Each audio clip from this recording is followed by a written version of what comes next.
Je me souviens encore du bruit sec du revolver contre ma tempe. Ce soir-là.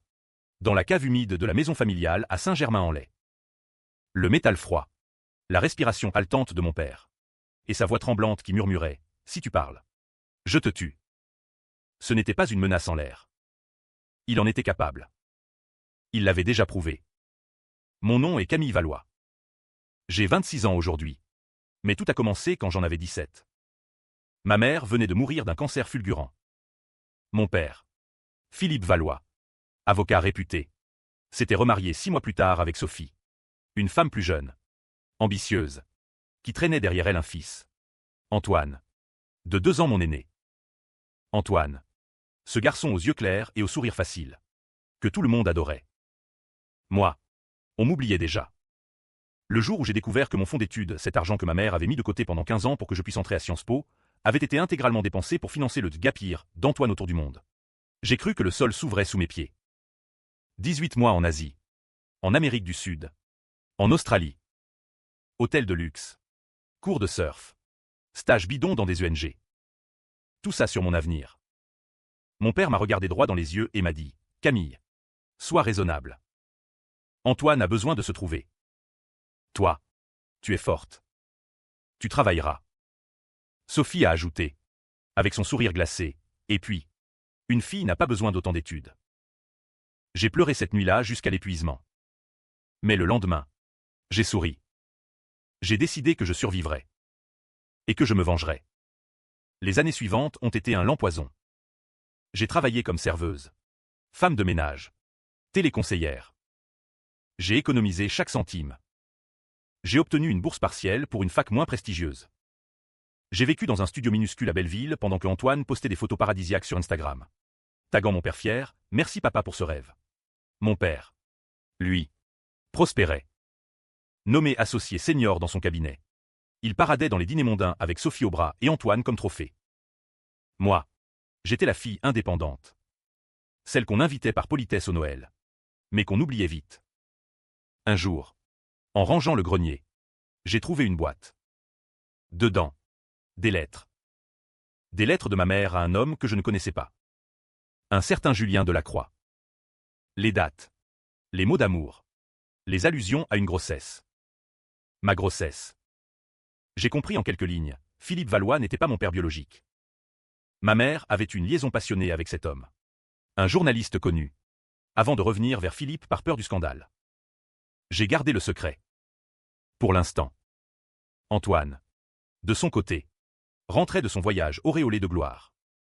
Il avait trouvé sa voie. Il voulait devenir influenceur. Puis entrepreneur. Mon père, ou plutôt Philippe, a investi dans sa start-up bidon. Encore de l'argent. Pas le mien. Cette fois. Mais l'héritage que ma mère m'avait légué en fidéicommis. Ils ont trouvé un moyen légal de le détourner. Sophie a signé les papiers sans broncher. J'ai commencé à préparer ma revanche. Discrètement. Méthodiquement. J'ai d'abord recherché Julien Delacroix. Il vivait toujours. À Bordeaux. Retraité du journalisme. Veuf. Je lui ai écrit une lettre anonyme. Accompagnée d'une photo de moi enfant. Il m'a répondu en 3 jours. Nous avons correspondu pendant des mois. Il voulait me rencontrer. Je refusais. Pas encore. Parallèlement, j'ai commencé à collecter des preuves contre Antoine. Son gap year n'avait pas été si innocent. Des dettes de jeu à Macao. Une affaire de drogue dans Thaïlande étouffée grâce à l'argent de Philippe. Des accusations de harcèlement par une fille au Pérou. Tout était étouffé. Payé. Effacé. Mais j'avais des captures d'écran. Des témoignages. Des mais. J'ai aussi découvert que Philippe avait falsifié des documents pour détourner mon héritage. Crime penal. Suffisant pour le démettre du barreau. Mais je voulais plus. Je voulais qu'il souffre comme moi j'avais souffert. La première fissure est apparue lors d'un dîner de famille imposé. 2 ans plus tard. J'avais 24 ans. Un master en droit obtenu à force de nuit blanche. Un petit poste dans un cabinet modeste. Il m'avait invité pour fêter l'anniversaire de Sophie. Antoine était là. Auréolé de sa nouvelle start-up qui levait des fonds. Philippe rayonnait.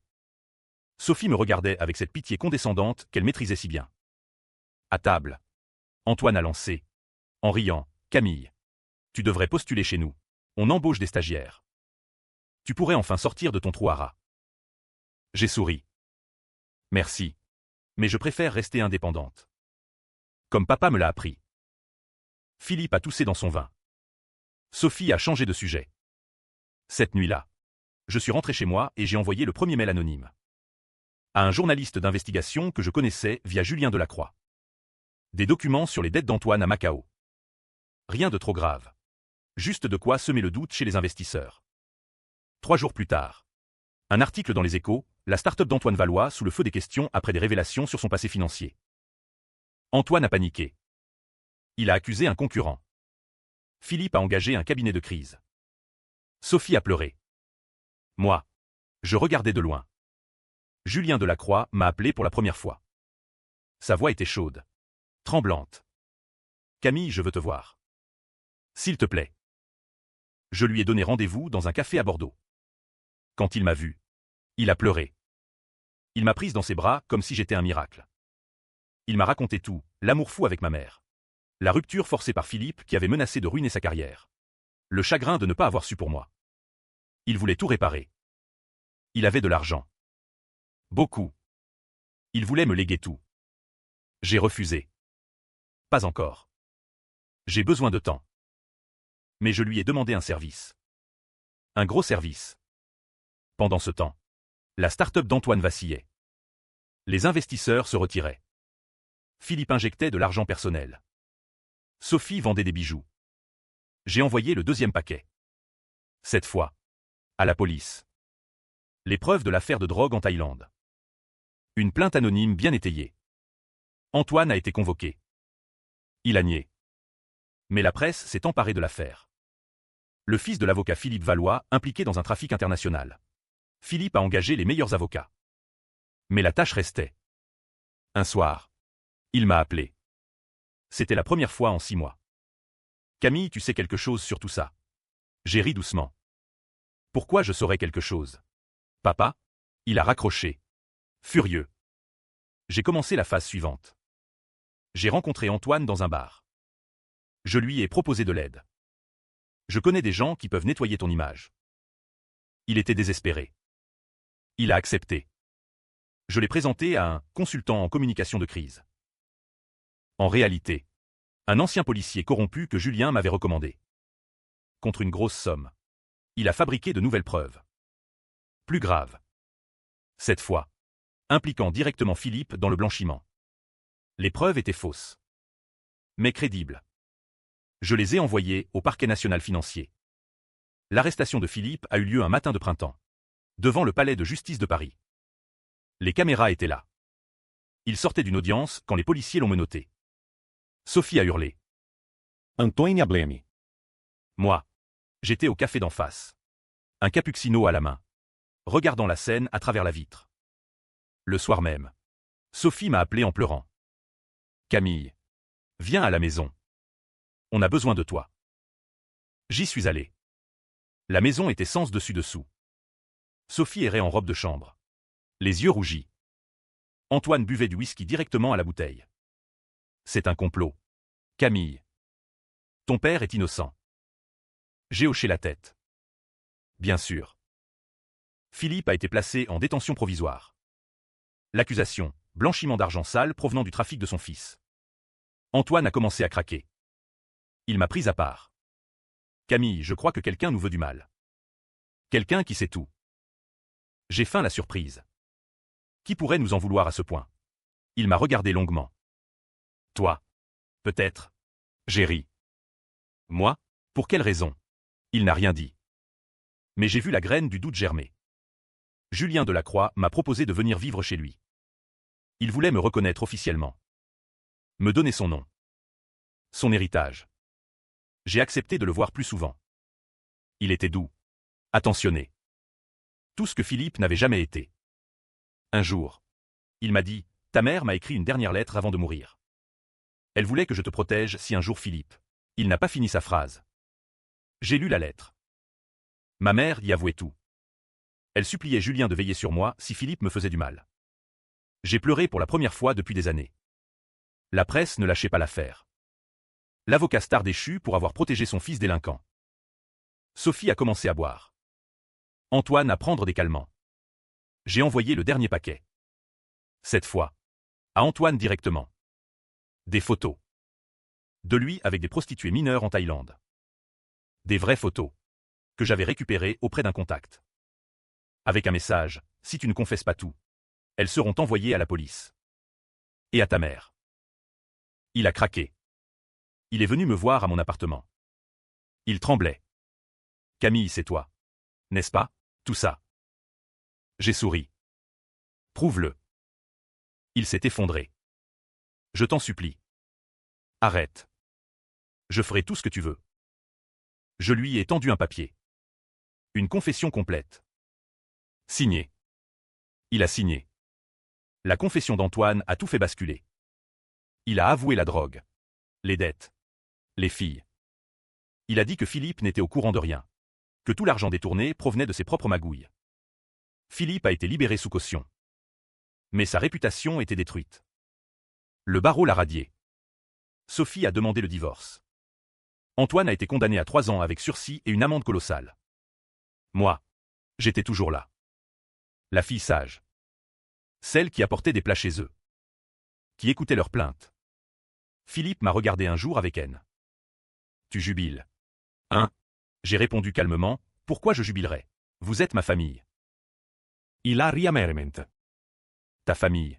Il savait quelque chose. Il avait deviné. Un soir. Il m'a invité à dîner. Seul à seul. Dans le restaurant où il avait fêté son remariage avec Sophie. Il a commandé du vin cher. Il m'a regardé longuement. Camille, je sais que c'est toi. J'ai souri. Tu sais quoi? Tout. Les fuites. Les preuves. La vengeance. Je n'ai pas nié. Pourquoi? Parce que tu m'as volé ma vie. Il a pâli. Je t'ai élevé. Nourri. Tu m'as sacrifié. Pour lui. Il a baissé les yeux. Antoine, il avait besoin. Et moi non. Silence. Puis il a dit doucement, je ne suis pas ton père. Je l'ai regardé. Je sais. Il a sursauté. Depuis quand?